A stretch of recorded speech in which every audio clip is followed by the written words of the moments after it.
Assalamualaikum warahmatullahi wabarakatuh.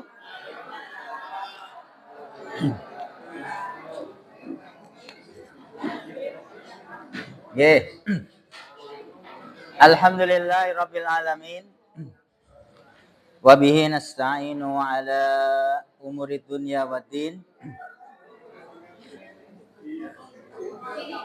Wa sallallahu ala nabiyyina Muhammadin wa ala alihi wa sahbihi ajma'in. Amma ba'd. Rabbi shrah li sadri wa yassir li amri wahlul 'uqdatam min lisani yafqahu qawli. Allahumma 'allimna ma yanfa'una wanfa'na bima 'allamtana wa zidna ilman. Amma ba'd.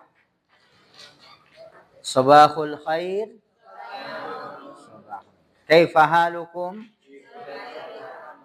Bi khairin walhamdulillah. Sami sehat nggih Bapak Ibu-ibu? Ya, segala puji hanya milik Allah Subhanahu wa taala. Kita bersyukur atas limpahan taufik karunia dari Allah Subhanahu wa taala, nikmat iman, nikmat Islam, nikmat sehat, sempat ya. Nikmat bisa beribadah kepada Allah Subhanahu wa taala, nikmat bisa menghadiri majalisul ilm. Ini semuanya adalah tidak terlepas dari izin dan ridho dari Allah Subhanahu wa taala ya. Ini nikmat yang begitu besar yang kita selaku hambanya dituntut untuk senantiasa bersyukur ya. Bersyukur baik dengan ucapan, bersyukur di dalam hati, mengakui, menyadari bahwasanya semua nikmat itu adalah pemberian dari Allah Subhanahu wa taala, termasuk juga kita bersyukur dengan apa Bu, Pak? Dengan anggota badan ya. Menggunakan seluruh nikmat Allah untuk beribadah kepada Allah Subhanahu wa taala. Ini bukti syukur seorang hamba kepada Allah Subhanahu wa taala. Kita absen terlebih dahulu nggih. Pak Agus Santoso hadir. Bu Ambar Hadiati hadir. Bu Astuti hadir, alhamdulillah.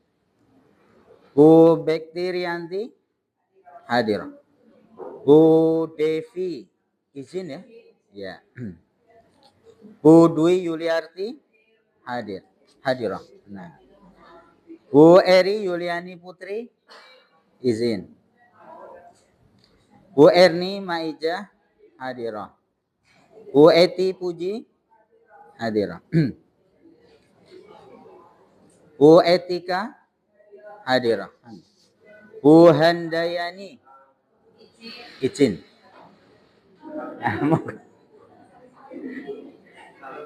Bingung ya Bu ya? Oh sini tertutup. Iya, monggo. Ini formasi baru ya, bapak-bapak di depan gitu. Ada perubahan formasi ya, monggo.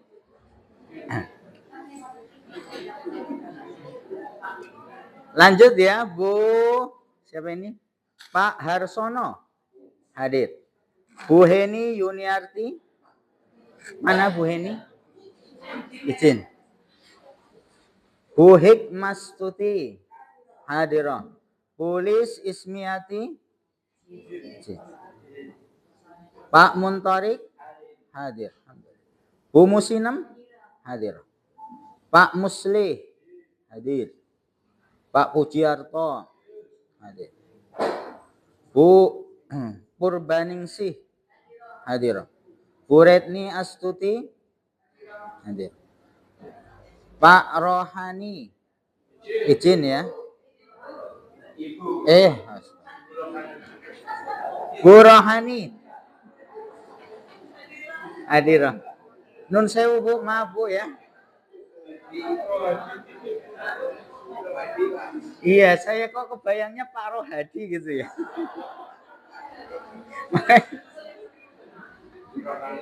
Non sewu.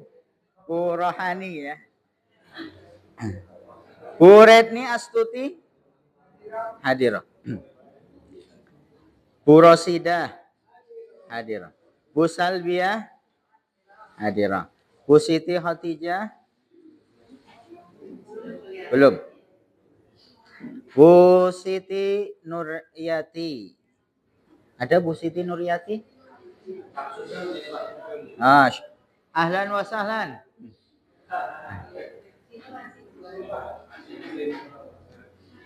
Monggo, monggo. Bu Siti Nuryati nggih. Nggih, alhamdulillah. Monggo. Ahlan wa sahlan. Pak Sugeng nggih. Masyaallah. Bu Siti Rahayu hadir. Bu Siti Syarifah. Bu Siti Sugianti. Bu Siti Surya hadir. Pak Sugi Hartoyo hadir. Pak Suharjo belum. Bu Sukarni, Bu Sumarsi, ada Bu?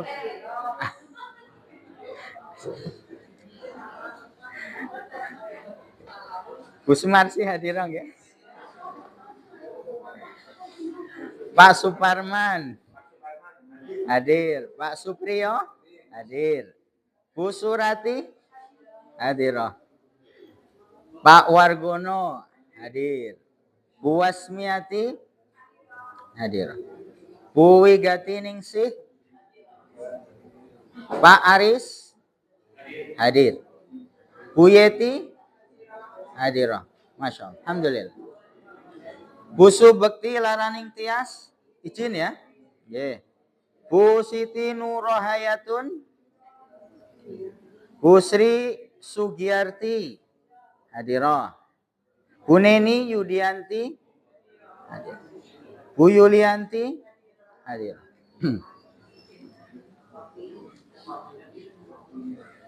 Bu Sarkini ini belum rawuh. Pak Rohadi izin ya. Bu Mei Zer Nahdi juga izin ya. Yeah. Bu Mei Nuryanti hadirah. Pak Sugeng ya. Sugeng sinten? Sugeng Rahaja.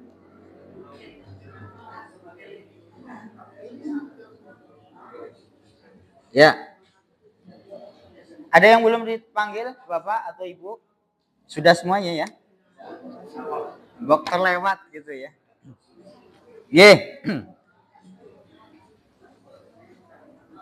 Alhamdulillah hari ini kita bertambah lagi ya saudara kita yang ikut sama-sama kita belajar di Madrasah Al-Barokah yang kita cintai ini. Ahlan wa sahlan, selamat datang Pak Sugeng. Okay. Dari mana Pak Sugeng? Purbalingga Kidul, Masya Allah. Ya, untuk apa namanya waktu gitu ya, waktu belajar itu hari Selasa dan hari Rabu. Okay. Selasa itu untuk materi tauhid, ya insya Allah kita hari Selasa itu materinya tentang akidah, tauhid. Kalau hari Rabu itu nanti berkaitan dengan amal ibadah ya, harian ya, ibadah harian ya. Kemudian hari Kamis itu untuk ya tahsin atau belajar membaca Al-Quran ya. Dan ini memang menjadi konsentrasi kita atau apa namanya materi yang kita pelajari. Yang pertama adalah kaitan dengan keimanan ya. Karena ini pondasi dari amal ya. Kemudian ibadah ya, karena syariat kita itu juga berisi tentang ibadah ya, baik yang sifatnya nanti wajib gitu ya ataupun sunnah. Karena yang dibahas adalah amalan harian gitu nggih. Berarti apa yang dilakukan oleh seorang hamba dari bangun tidur sampai ya sampai bangun lagi.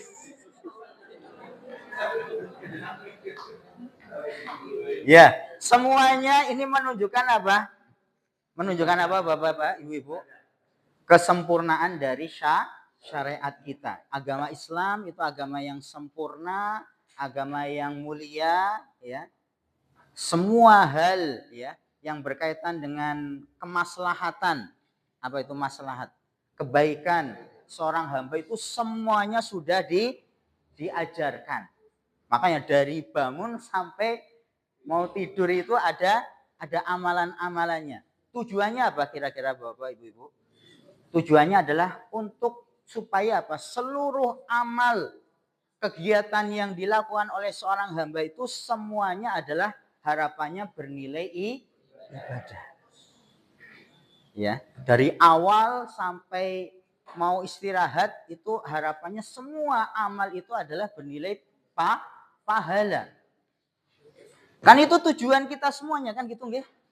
Karena tujuan diciptanya kita sebagai manusia itu adalah untuk apa? Ibadah kepada Allah Subhanahu wa taala, ya. Maka harapannya seluruh bentuk amal perbuatan itu harapannya adalah bisa mendatangkan pahala. Ya. Makanya di dalam Al-Qur'an disebutkan apa?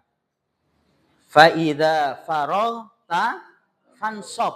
Nah, surat napa niku? Al-Insyirah ya. Nah, fa idza faraghta fansab. Maknanya apa?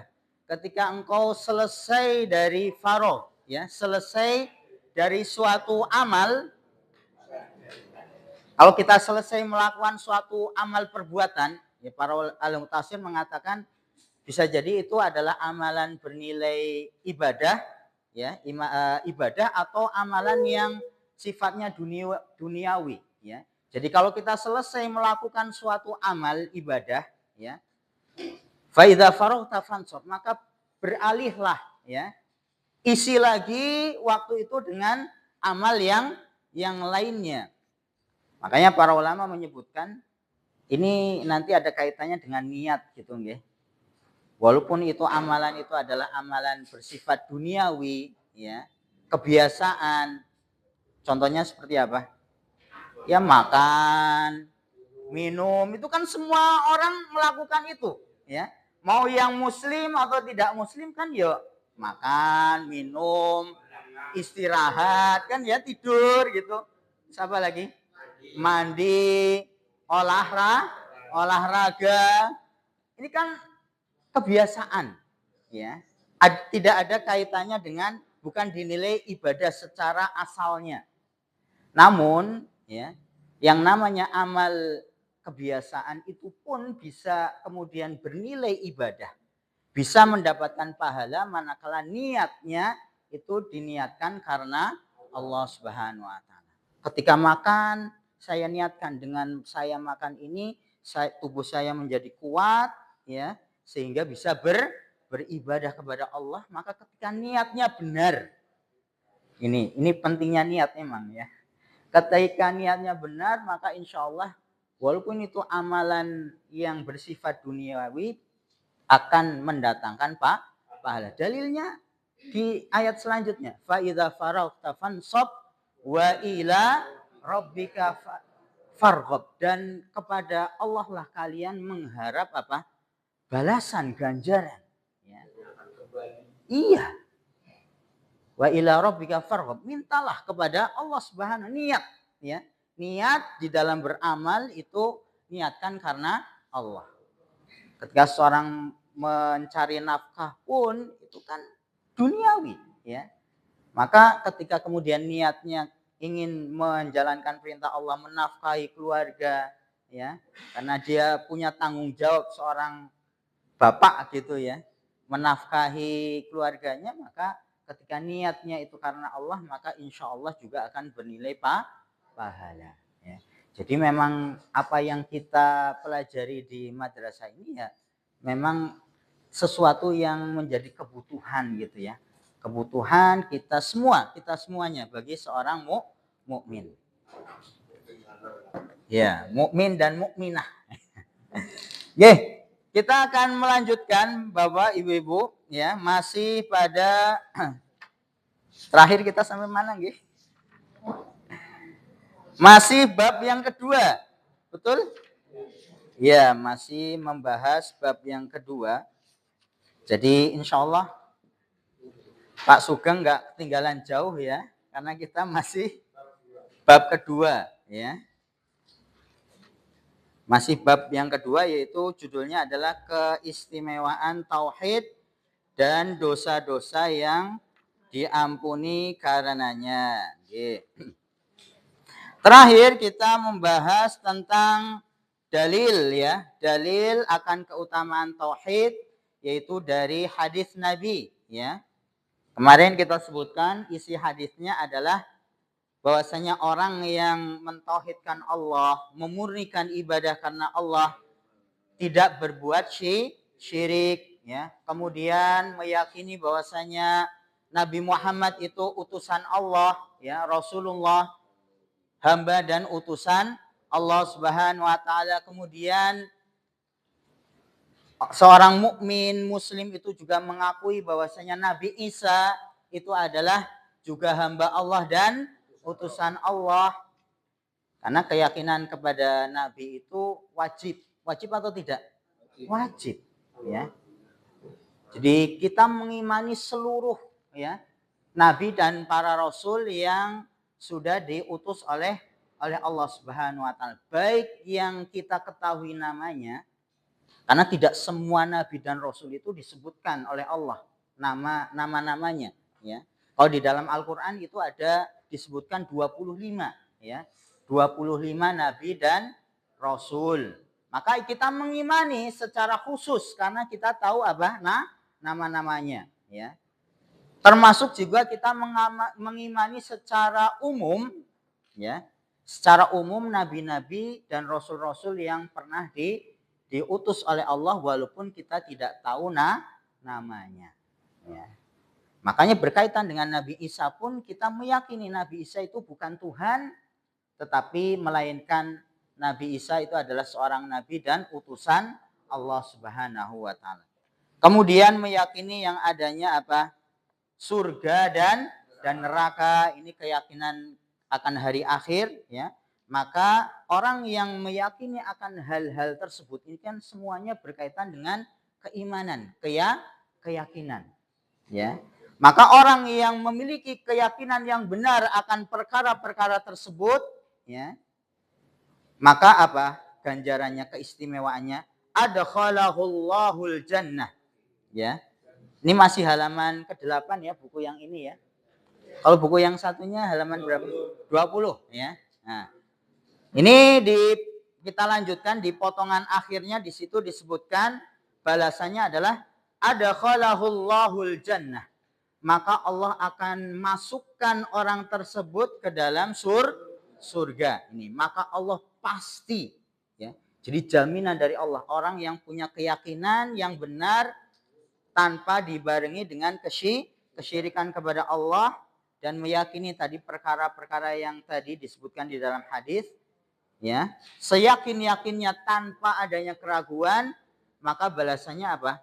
Allah pasti masukkan ke dalam surga sesuai dengan amal yang telah diperbuat ya.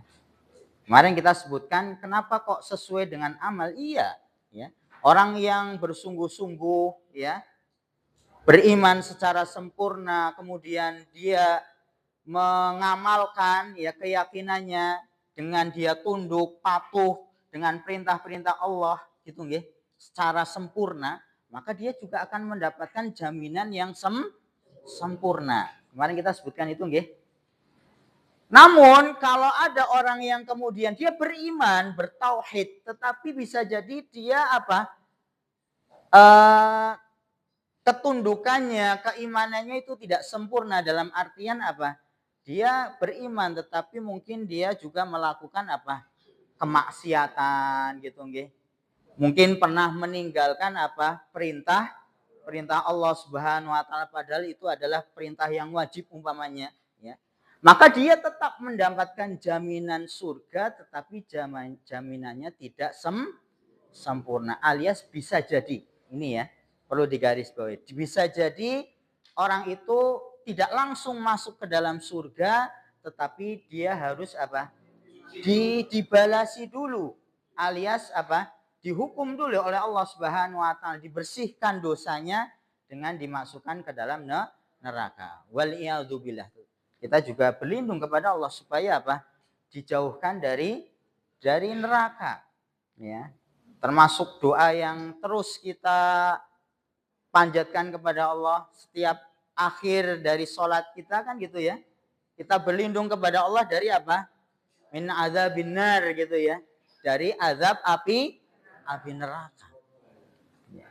Walaupun sebentar saja yang namanya di neraka itu apa? Kepenak apa? Menderita. Menderita. Nggak ada yang namanya di neraka itu apa? Enak itu nggak ada ya. Seperti kita sebutkan sebelumnya ya. Yang paling ringan hukuman di neraka itu adalah dibuatkan apa? Semacam alas kaki dari api neraka yang kemudian apa namanya? Apa yang ada di dalam kepalanya itu mendidih. Itu yang paling ringan seperti itu. Ya. Itu yang paling ringan ya. Dan nanti di dalam hadis yang lain juga disebutkan 1 hari di akhirat itu sama dengan berapa tahun di dunia? 1000 tahun. Jadi kalau divonis 1 hari di neraka itu sama 1000 tahun lamanya ini kan nggak ada enak-enaknya di neraka. Ya. Maka kita terus ya berupaya untuk memperbaiki diri kita ya, diantaranya ya dengan tentunya perbaikan diri itu diawali dari ilmu dulu memang ya. Harus ada landasan ilmunya ya. Kemudian berupaya untuk memperbaiki diri dengan apa? Ya tadi keimanan ya kepada Allah dan yang lainnya. Kemudian ibadah kita juga kita tingkatkan terus gitu ya, perbaiki ya. Sudah sesuai dengan apa yang diperintahkan Allah dan Rasulnya atau belum kan gitu. Karena apa? Karena syarat diterimanya amal itu kan harus apa? Harus ikhlas dan juga sesuai dengan tuntunan dari Rasulullah Sallallahu Alaihi Wasallam. Ya. Maka kembali lagi ke dalam hadis ini, ya orang yang mentauhidkan Allah, yang ada di dalam hatinya keimanan kepada Allah, itu dia akan mendapatkan jaminan dimasukkan ke dalam surga. Tetapi yang perlu diingat adalah jaminan surga itu ada 2. Ada yang sifatnya sempurna, ada yang tidak sempurna. Kembali kepada amal. Makanya di sini disebutkan apa? Alama kana minal amal. Sesuai dengan amal yang telah diperbuat. Dan juga pernah kita sampaikan surga itu juga bertingkat-tingkat. Ya. Berapa tingkat kemarin? 100 tingkat. Yaitu sesuai dengan amalan yang nanti dilakukan oleh seorang hamba. Dan kemarin kita sebutkan juga di antara amalan yang bisa mengangkat derajat hamba nanti di akhirat apa di antaranya? Menuntut ilmu. Dalilnya apa? Ada di dalam Al-Quran. Yarfa'illahu alladhina amanu minkum. Allah akan mengangkat ya orang-orang yang beriman di antara kalian itu ya. Walladzina utul ilma darajat, dan orang yang menuntut ilmu beberapa derajat. Itu surat apa nggih? Al-Mujadalah ayat 11 ya. Kemarin kita sebutkan surat Al-Mujadalah ayat 11 ya. Ini motivasi untuk kita semuanya, untuk kita terus semangat. Ingat, menuntut ilmu itu tidak hanya sekedar kita menjadi tambah ngerti, tetapi itu adalah jalan Allah memudahkan kita nanti masuk ke dalam surga, termasuk juga nanti bagaimana Allah akan mengangkat derajat seorang hamba. Mujadalah nggih. Ayat berapa? 11. Kalau nanti di dalam hadis disebutkan man yuridillahu bihi khairan yufaqihu fiddin. Orang yang menghendaki kebaikan bagi seorang hamba, dia akan diberikan pengetahuan akan agama, ya. Kemudian nanti di dalam hadis disebutkan juga man salaka tariqan, orang yang menempuh jalan menuntut ilmu, ya. Itu akan menjadi sarana Allah memudahkan, ya. Sahalallahu lahu bihi, Allah akan mudahkan dengan dia menuntut ilmu itu tariqan ilal jannah, jalan ke surga. Namun ya tadi niatnya harus ikhlas. Terus kita perbaiki niat kita agar senantiasa ya ikhlas karena Allah Subhanahu wa taala. Termasuk juga yang ngomong juga gitu ya, supaya terus ikhlas di dalam menyampaikan ilmu dan seterusnya, ya. Ini hadis ya yang dibawakan oleh penulis. Sampai di sini bisa difahami Bapak Ibu-ibu berkaitan dengan hadis ini, atau mungkin ada yang mau ditanyakan sebelum kita lanjutkan hadis yang kedua ini. Jelas nih nggih? Oh nggih, monggo. Kita sering menyampaikan Nggih. Kelakuan orang yang sering menuntut ilmu. Iya. Tapi tidak pas dengan ilmu yang dituntutnya. Malah kadang orang yang sering ngaji, tingkat lakunya kok malah lebih buruk dari orang yang nggak ngaji. Iya. Nah itu gimana itu?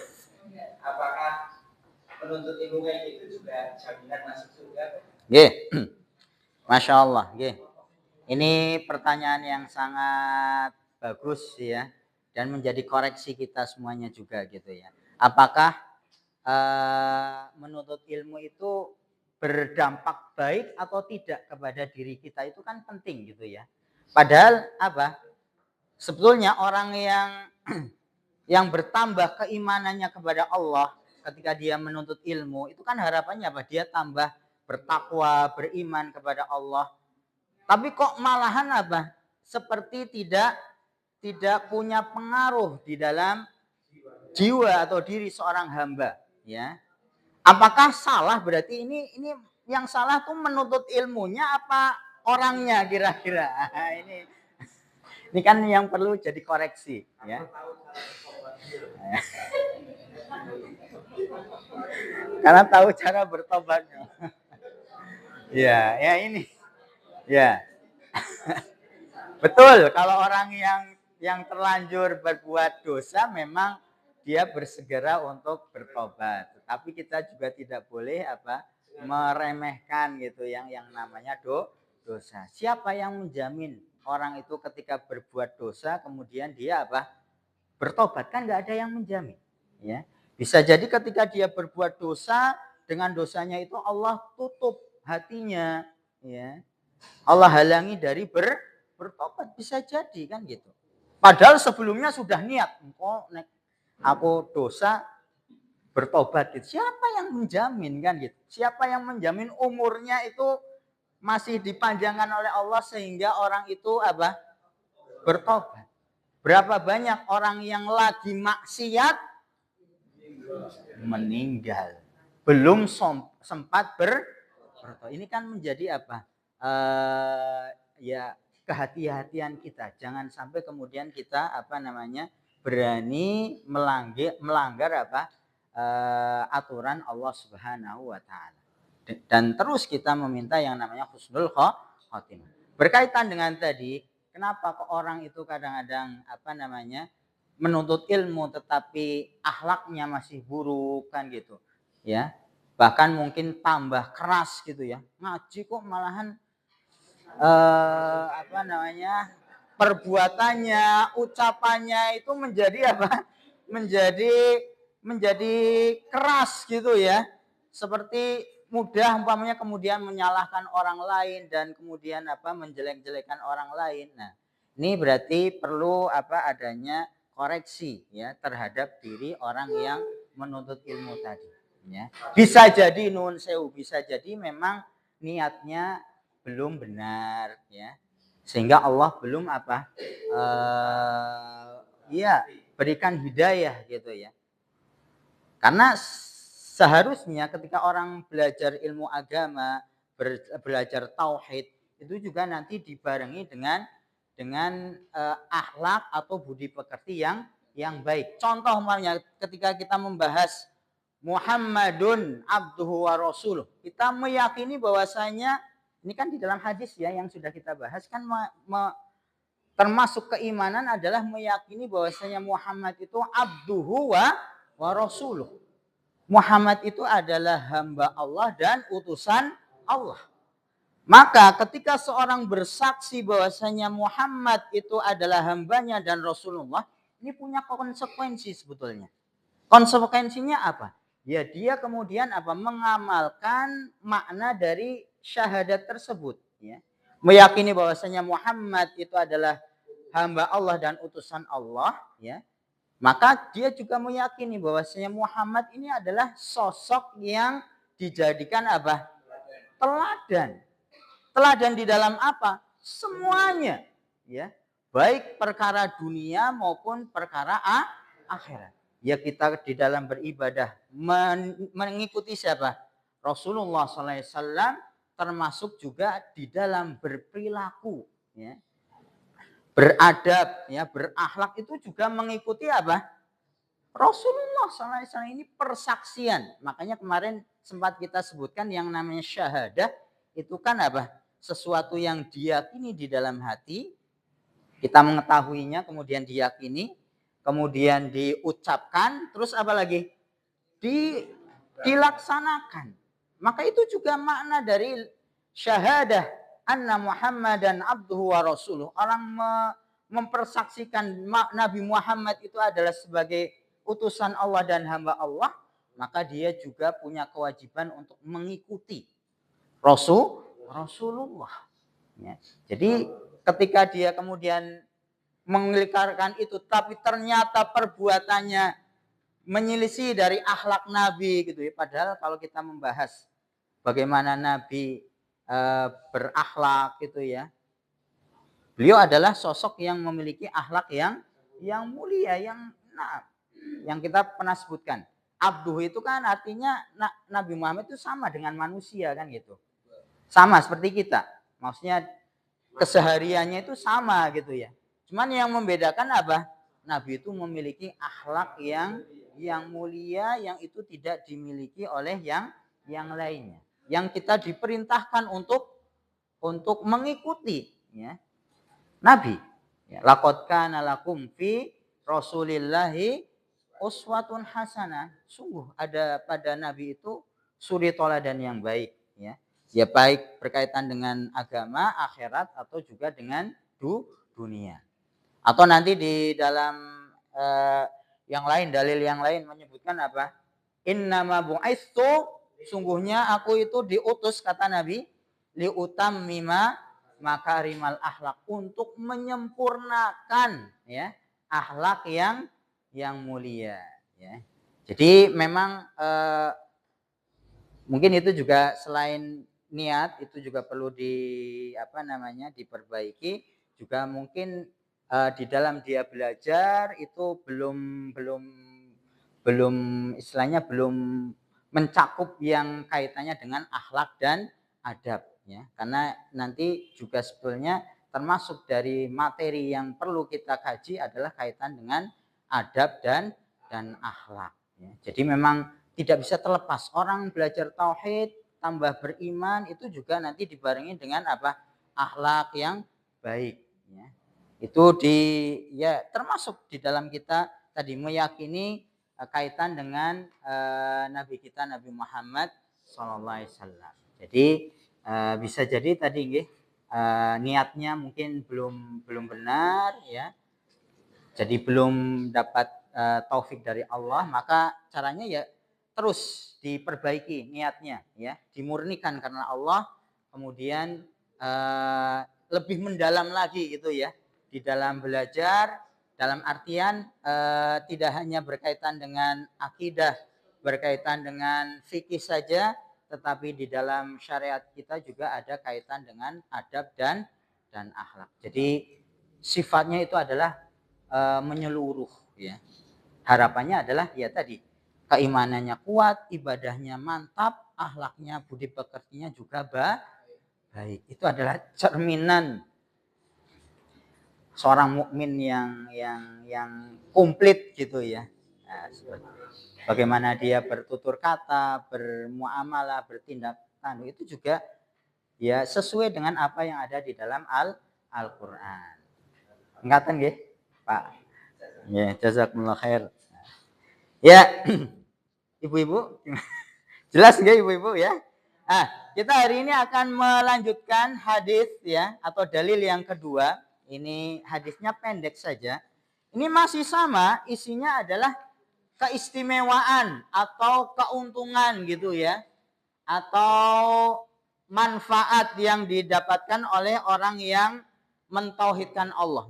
Sekali lagi, memurnikan ibadah hanya kepada Allah. Ya. Ini hadis diriwayatkan oleh Bukhari dan Muslim. Ya. Ini dari sahabat siapa? Itban. Ya. Sahabatnya yang meriwayatkan hadis ini adalah Itban. Ya. Nah, di dalam hadis ini, ya, Rasulullah SAW menyebutkan, ya, fa innallaha harrama 'alan nar. Ya.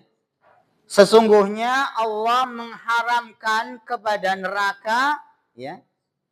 Allah Subhanahu wa taala mengharamkan kepada neraka alias apa? Orang itu akan dijauhkan, ya, diselamatkan dari neraka karena Allah sudah mengharamkan, ya, neraka bagi siapa? Man qala la ilaha illallah. Orang yang mengucapkan kalimat la ilaha illallah. Apa maknanya? Tidak ada ya sesembahan yang berhak disembah kecuali Allah Subhanahu wa taala. Jadi kalau di hadis yang sebelumnya itu adalah keutamanya jaminan masuk surga. Kalau di ayat ini menguatkan lagi jaminan masuk surga. Kalau ini apa? Diharamkan masuk neraka. Bagi siapa? Man qala la ilaha illallah. Tetapi apakah hanya sebatas ucapan saja? Nah, ini ya. Kalau sebatas ucapan saja mungkin orang non muslim pun juga bisa ngomong mungkin ya.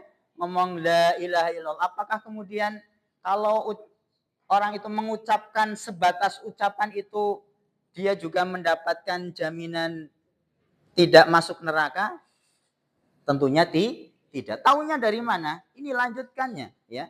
Jadi syaratnya apa? Yabtaghi bidzalika wajhallah, ya. Orang ketika mengucapkannya itu adalah mencari wajah Allah semesta. Maksudnya apa mencari wajah Allah? Ya murni, ikhlas. Karena Allah Subhanahu wa taala ya ketika dia mengucapkan kalimat la ilaha illallah, ya.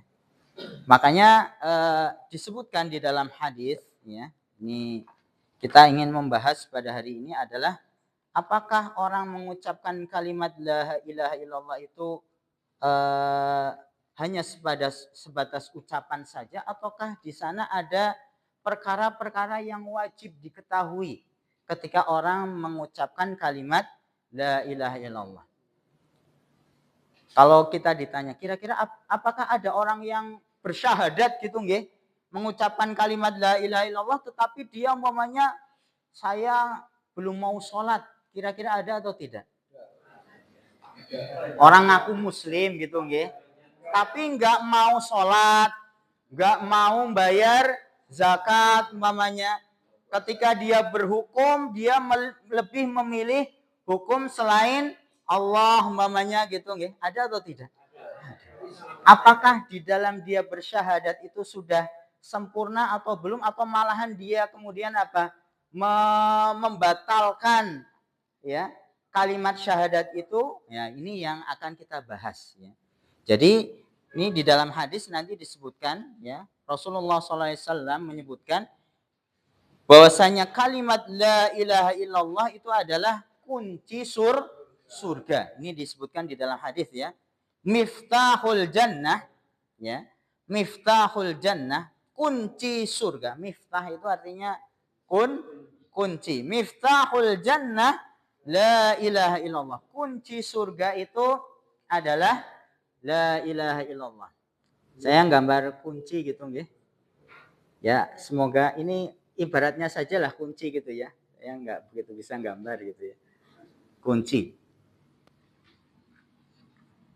Ya, kunci umpamanya. Cuman kita perhatikan kunci itu kan biasanya punya apa? Punya ya ibaratnya ini kunci aja gitu ya. Ini kuncinya satu.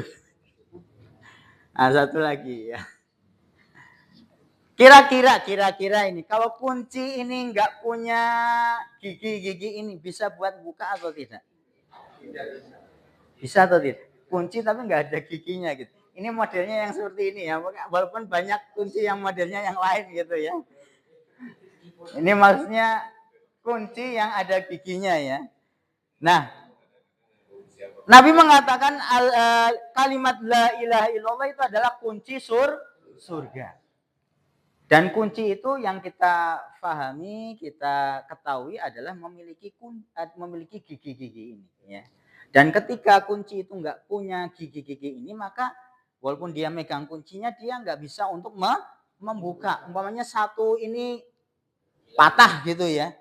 Apakah bisa buat buka? Susah, ya nggak bisa. Harus panggil tukang kunci kan gitu ya. Ini secara akal saya seperti itu ya. Maka begitu pula dengan kalimat la ilaha illallah. Kalimat la ilallah itu memang kunci untuk orang bisa masuk surga. Bahkan kalau di dalam hadis ini tadi disebutkan orang yang mengucapkan kalimat la ilaha illallah ya itu akan dijauhkan, diselamatkan dari neraka. Tetapi apakah semua orang yang mengucapkan kalimat la ilaha illallah itu pasti mendapatkan jaminan ini? Ya. Belum tentu. Ya. Dia ketika mengucapkan kalimat la ilaha illallah, dia memenuhi syarat atau ketentuannya atau tidak. Ya.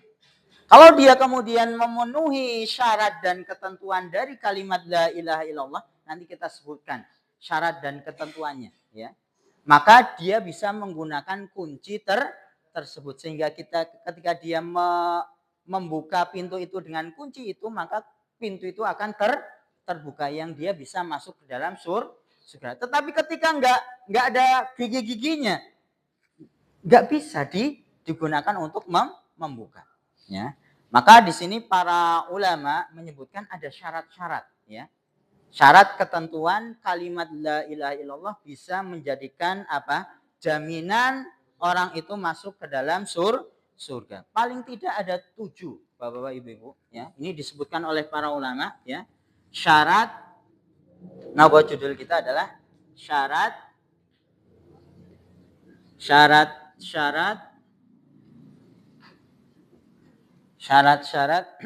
kalimat tauhid. Ya.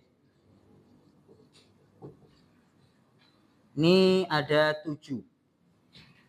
Dari mana 7 ini? Ya ini 7 ini adalah dari para ulama kemudian berupaya untuk apa? Mendalami gitu ya, membaca apa yang ada di dalam Al-Qur'an. Ternyata orang mengucapkan kalimat la ilaha illallah kemudian dia mendapatkan keutamaan yang begitu besar, itu juga karena konsekuensinya juga besar. Ya. Karena surga itu kan sesuatu yang apa? Sesuatu yang istimewa, dan biasanya sesuatu yang istimewa itu mendapatkannya gampang atau sesuatu yang nggak mudah untuk diraih. Perlu adanya pengorbanan, perlu adanya usaha. Ya.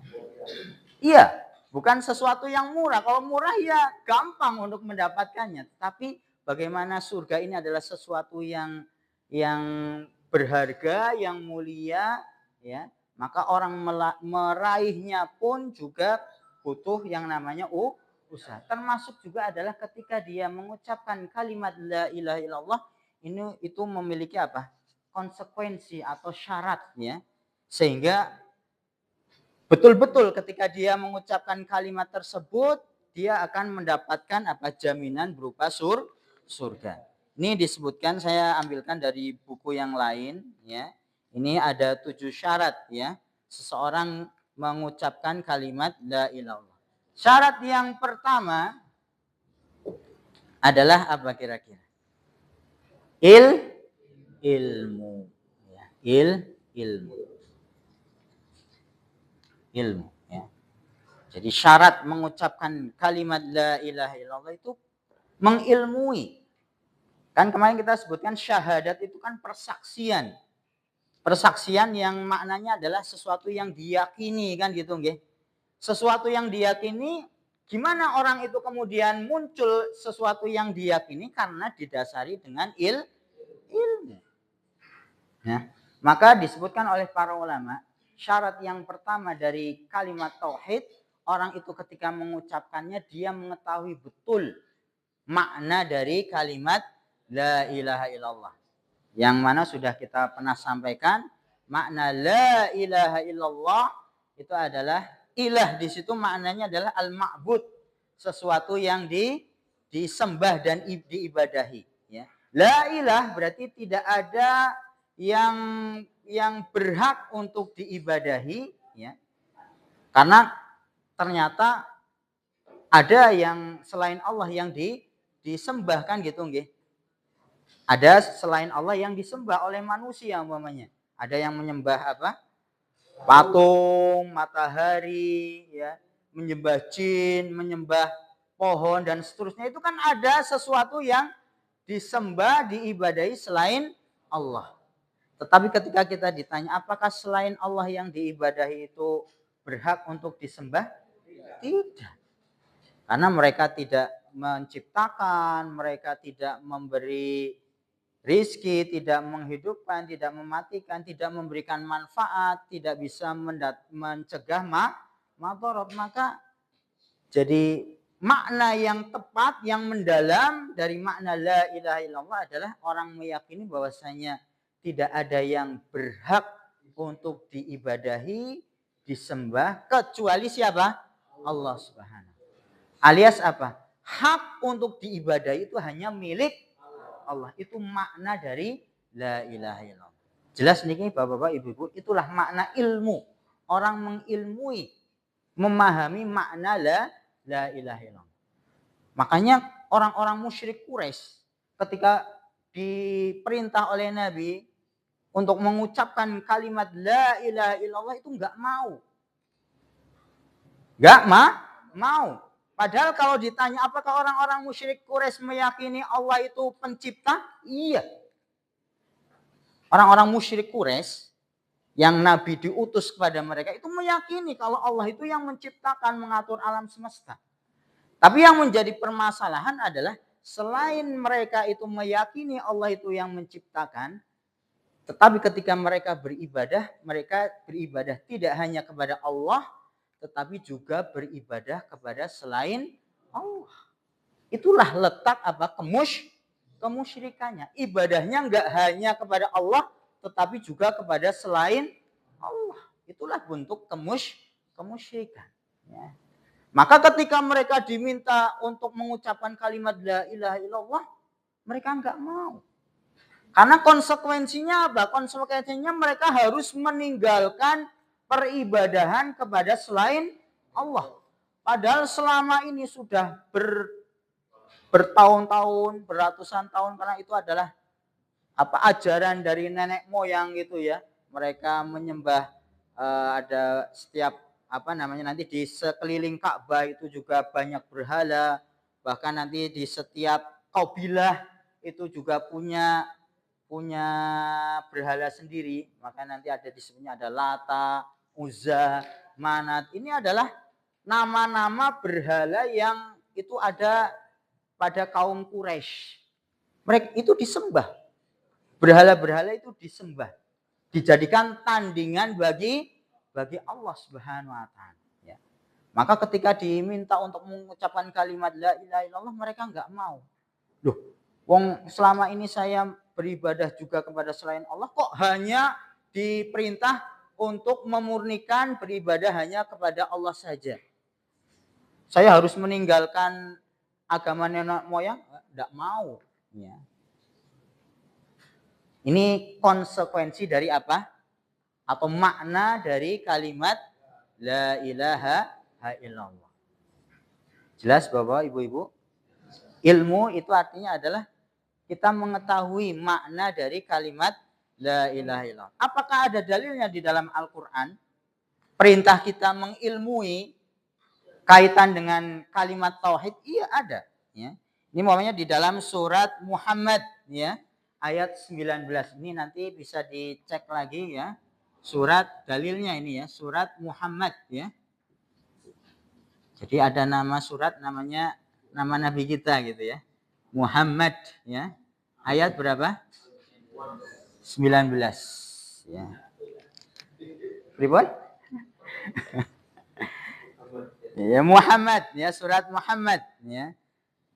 Apa yang Allah sebutkan di dalam Al-Quran? Fa'lam annahu la ilaha illallah. Fa'lam ini ada ketahuilah. Jadi perintah kepada kita untuk memaknai, mengetahui apa? Annahu la ilaha illallah. Bahwasanya Allah itu adalah satu-satunya, ya. Bahwasanya tidak ada sesembahan yang berhak untuk diibadahi kecuali Allah Subhanahu wa taala. Ini dasar gitu nggih.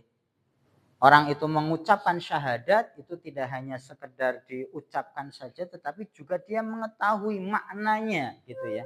Karena itu adalah sesuatu yang diyakini. Ya. Nah, ini disebutkan al-ilmu bima'naha, ya.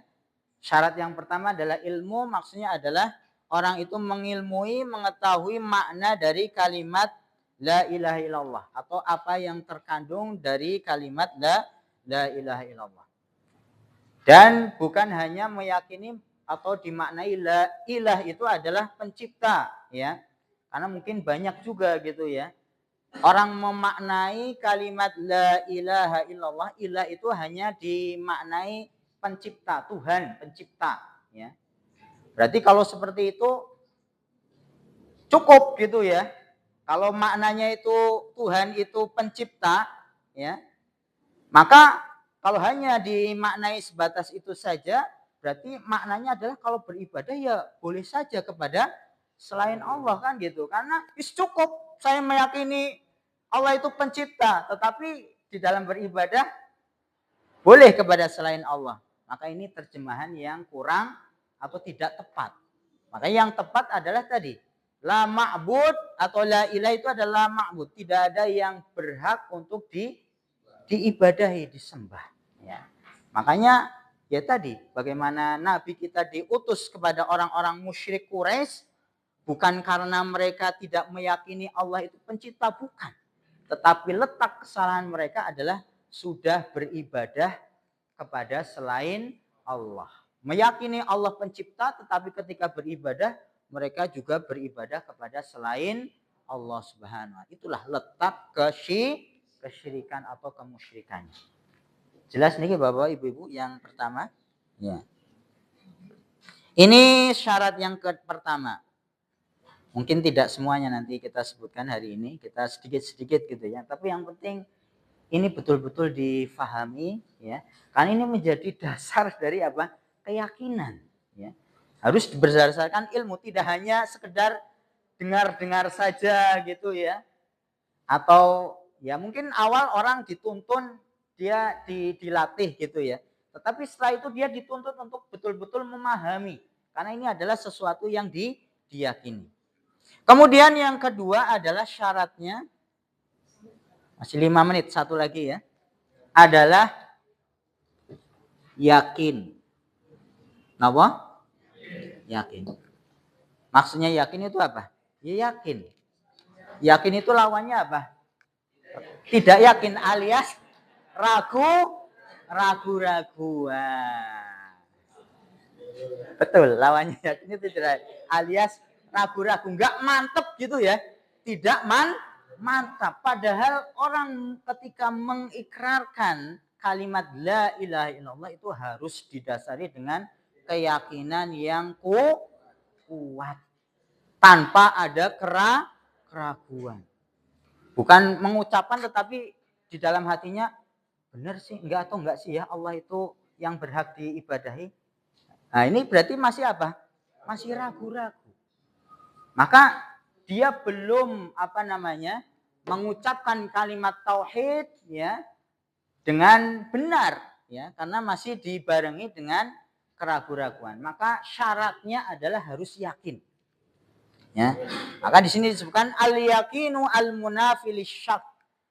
Harus dibarengi dengan keyakinan, kemudian apa? Yang keyakinan itu menghilangkan keraguan. Nah, maka disebutkan di sini fala budda an yu'mina imanan jaiziman. Orang itu ketika mengucapkan kalimat tauhid itu harus didasari dengan keyakinan, keimanan yang mantap ya. Bima yadullu alaihi hadhil kalimah. Termasuk apa yang terkandung di dalam kalimat ini ya. Yaitu apa ya tadi? Tidak ada yang berhak untuk diibadahi kecuali Allah Subhanahu wa taala ya. Fa innal iman la yakfi fihi illa ilmul yakin ya. Sungguhnya keimanan itu ya la yakfi fihi illa ilmul yakin ya. Harus didasari dengan ilmu dan juga keyakinan la dhann wala taraddud ya. Bukan malahan sesuatu yang ada keraguan di dalamnya ya. Apakah ada dalilnya? Ada tentunya ya. Jadi syarat yang kedua ini ada dalilnya dari surat Al-Hujurat ya. Surat apa? Al-Hujurat. Ya karena ini keyakinan harus berdasarkan dengan apa? Dalil ya. Enggak asal kira-kira yang pas gini-gini enggak. Tapi harus berdasarkan ilmu, yang ilmu itu rujukannya adalah kalau tidak ke Al-Qur'an ke dalam hadis gitu ya. Ini surat Al-Hujurat ayat 15. Nanti Bapak Ibu-ibu bisa mengecek lagi gitu nggih. Ya, ini saya bacakan di sini ya. Dalil yang menunjukkan mengucapkan kalimat la ilaha illallah itu juga harus yakin, mantap gitu ya. Enggak ada keraguan ya. Ini dikatakan innamal mu'minuna alladzina amanu billahi wa rasulih. Sungguh orang-orang yang mukmin beriman ya. Alladzina amanu billah, orang-orang yang beriman kepada Allah dan Rasulnya. Summa lam yartabu. Nanti ada kalimat di dalam ayat itu apa? Summa lam yartabu. Kemudian mereka tidak ragu. Lam yartab itu adalah tidak ragu ya. Wajahadu bi amwalihim wa anfusihim. Kemudian mereka berjihad gitu ya. Ya, di jalan Allah Subhanahu wa taala bi amwalihim wa anfusihim. Baik dengan harta dan jiwa mereka fisabilillah di jalan Allah. Ulaika humus shadiqun. Mereka lah orang-orang yang jujur alias maksudnya apa orang-orang jujur? Artinya adalah apa yang dia ucapkan dari mengikrarkan keimanan kepada Allah itu sesuai dengan apa yang dia lakukan. Keimanan itu juga menuntut orang kemudian apa? Ya melakukan apa yang diperintahkan oleh Allah, termasuk juga adalah menjauhi perkara yang diharamkan. Nah, yang digarisbawahi di sini adalah kalimat apa? Summalam yartabu. Orang-orang yang beriman, iman kepada Allah dan Rasulnya. Walam yartabu. Dan tidak ada keraguan. Jadi memang keimanan itu harus mantap, tidak ragu ya. Dan ini nanti insya Allah ketika orang itu sudah mantap, yakin kepada Allah, punya tawakal, nanti ada sifat tawakal kepada Allah, pasrah kepada Allah. Nah, ini nanti orang itu akan apa? Mendapatkan ya kebahagiaan, akan mendapatkan jaminan apa? Rasa aman, rasa tentram gitu ya, baik di dunia maupun di akhirat. Tapi harus apa ya? Yakin ya. Yakin betul. Ya, dari ini makanya pentingnya kita kemudian apa belajar tauhid ya, supaya apa yang kita ucapkan selama ini ya itu juga memenuhi syarat-syaratnya, alias itu kemudian kita akan mendapatkan ya jaminan dari Allah ya. Yang pertama adalah paling tidak hari ini ya kita menyebutkan dua syaratnya, yaitu harus didasari dengan ilmu yang benar ya akan makna dari la ilaha illallah sudah kita sampaikan.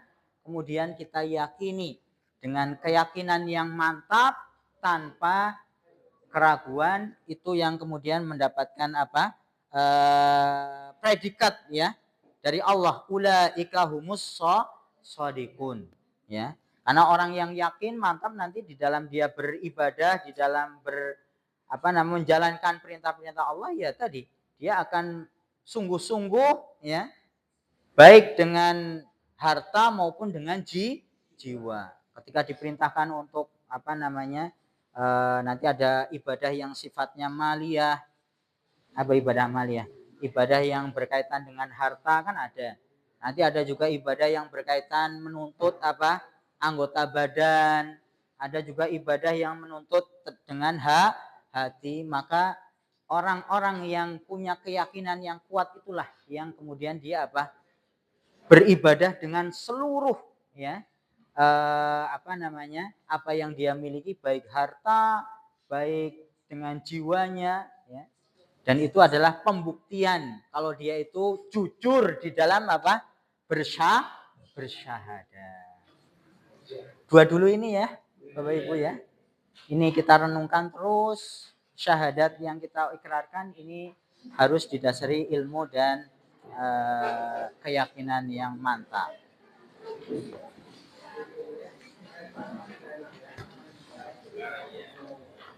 Oke, semoga yang sedikit yang kita pelajari pada hari ini menambah keimanan, keyakinan kita kepada Allah Subhanahu wa taala, yang itu mendorong kita terus ya bersemangat di dalam beramal, beribadah, mempersiapkan untuk kehidupan kita nanti di akhirat. Wallahu taala alam bisawab. Terima kasih atas kehadiran dan perhatian Bapak-bapak, Ibu-ibu sekalian. Kita akhiri dengan doa kafaratul majlis. Subhanakallahumma bihamdika asyhadu an la ilaha illa anta astaghfiruka wa atubu ilaik. Assalamualaikum warahmatullahi wabarakatuh.